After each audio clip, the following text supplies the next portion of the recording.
Welcome to Things to Invest. We're talking about investing, finance, and professional women. As a record time of 8:32 a.m. on Eastern Time, Ethereum coin trade $2,384, about 7.56% so far. As you can see clearly on the crypto market, we are bright red. So is the equity market as well.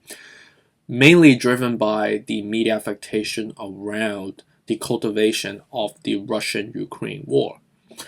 It seems like as of this morning, as of 4:05 a.m. on the Eastern Time, across multiple different media affectation and publication, which has been broadcasting on a live feed basis around the cultivation, it seems like the launch of the war has officially begun.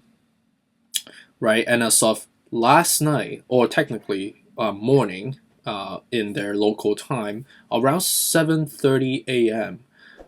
In the morning, Russia has officially launched an unprecedented invasion of its Ukraine neighbor in the early hours on Thursday morning. In addition to that, as you know, if you watched the news last night, there was a United Nations emergency meeting hosted among the nations on to strategically and tactically counter President Vladimir Putin's initiative on persuading him or convincing him to pull back, right?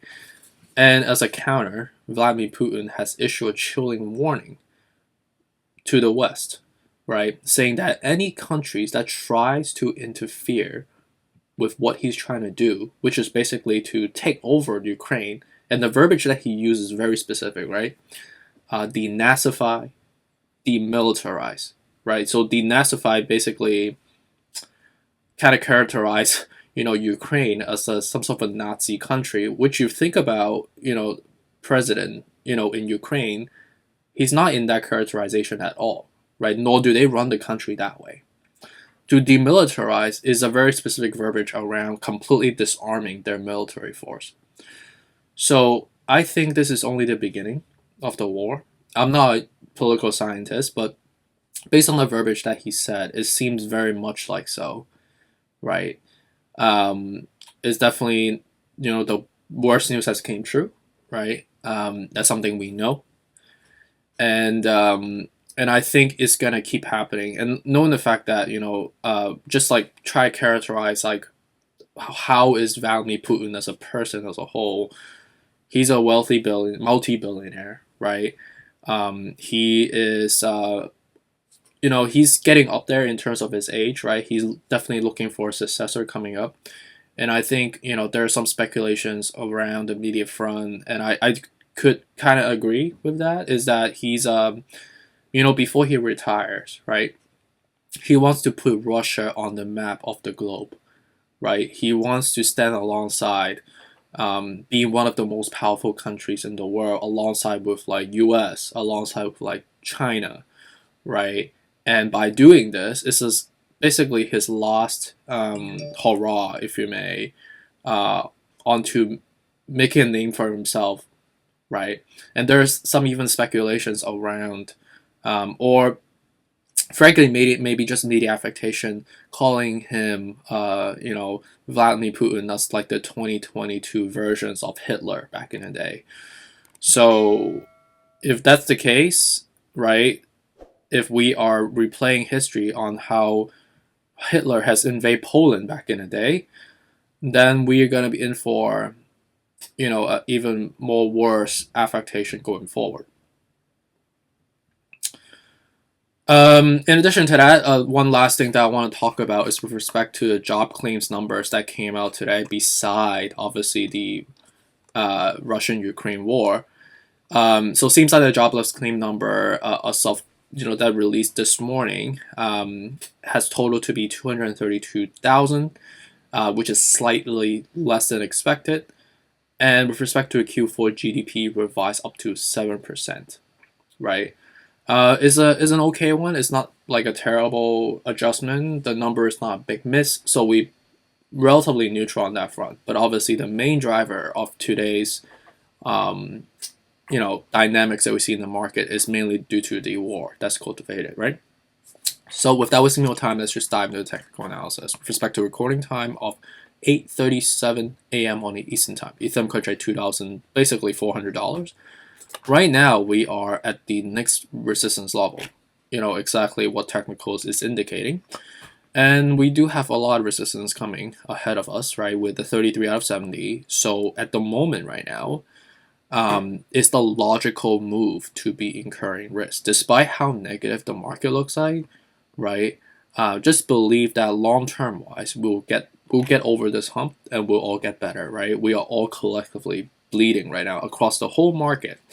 The RSI is already oversold. That means a lot of people are selling on a loss, right? So a lot of people collectively, globally, are down at the moment. With respect to MACD, there is no signs of reversal yet. So technically, with respect to where we could potentially get down to, if we were to match with history, I think 2,150 would be the next level to leap down to. With respect to Bitcoin's at 35,500 right now, you could see that clearly we bounced from the 34,500, which is exactly what the resistance level is identified. There's no signs of reversal yet. You could see that we're still leaping down. 33 out of 70, so relatively oversold for the right reason. So anywhere from current level all the way to the 34,500 is still logical, right? Do we see 30,000? I think that's a relatively big stretch, but you know, let's just say that, you know, the lemons keep squeezing because of just more fear mongering, more uncertainty, the war gets worsened. Eventually, the war spreads not just from the current proximity region that the Russian military has invaded so far, but expand all the way to the entire country. Then you're going to see more worsening affectation coming, right? Dogecoin down about 12% right now. We are basically bleeding off the cliff because, you know, these coins are relatively more volatile, knowing the fact that they are lower in price entry, so they're less price sensitive, but at the same time with higher volatility. It's that correlation effect, right?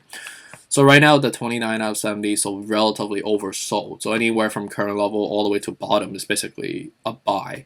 And if you look at historicals, every single time we got to around this level, we bounce back. So eventually it's gonna bounce back. So I think the time would be now if you want to be a little bit more aggressive.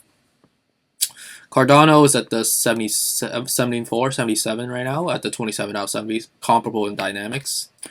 Solana as the 81 right now, anywhere from basically we are extremely oversold.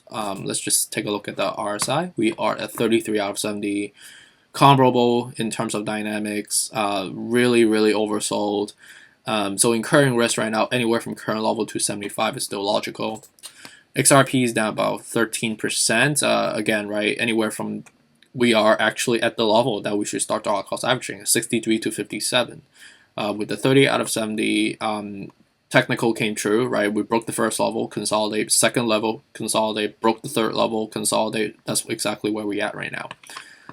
But there's no signs of reversal yet. It was still relatively bearish on the MACD front.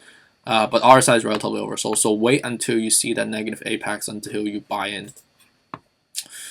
Polkadot is down about 13.5%, really oversold at the 30 out of 70 right now, at the 1406 right now. No signs of reversal yet. We're still bleeding because of the obvious media affectation. But anywhere from current level to 1406 and just hold. I think the best policy right now is hold and be a little bit thoughtful in terms of being $2 cost average. ALGORAND's down about close to 14%. Really oversold as well, 20 out of 70. Anywhere from current level all the way to 68 cents from here. Shiba Inu is starting to be in the buy area, low 2000s, 1400 and 900 from here with the 36 out of 70. MACTAC is down about 10%, so anywhere from 142 to 120, so we're within the level right now, 34 out of 70. AVAX down about 10% as well. Anywhere from 59 to 50, right? We are consolidating around the level of 67, 66 because of the consolidation level that we have around here. But the better level is 59 to 50, obviously. Luna is naturally gliding back to 52. Right, again, 62, 52, and 45 from here. We are reversing back down at the 46 out of 70. So yeah, right now it's back to where we were before, square one, right? 62 we were trying to get to. We broke through 62, 65. Now it's like we're around like 52 again to 45, right? So I'll keep you guys updated as the day iterates. Definitely not a very good day. It's definitely a depressing day, I would say, collectively. This is not something that we wish upon the world. And it really disappoints me on how it ends up this way, for the wrong reason, I would say.